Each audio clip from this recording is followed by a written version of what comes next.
So this is our robot, Dexter. We have a 6-wheel West Coast drivetrain with a center drop inch of 1/8 of an inch. Our intake, it has 2 wheels on the front. They can either intake cubes or outtake cubes into the vault. They are also open and close depending on whether we are picking up a cube or intaking a cube. We have a 2-stage lift. The first is a chain-driven motor that raises up. The second is an arm that swings in and out. Our intake is actually on the front of the robot, and our arm is on the back. This makes it so that we can intake cubes into the scale at high speeds without having to turn around the robot.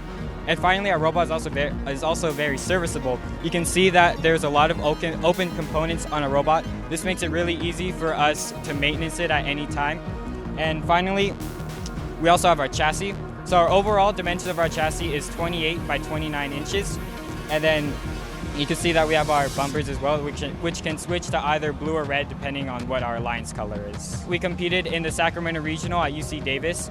We had a rough start in the beginning because our autonomous wasn't working as planned, but we got it working towards the end of the competition. We ended up placing 21st out of around 67 teams, which is pretty good for us. We wanted to get in the elimination round, but we weren't able to, but we're hoping to do better here.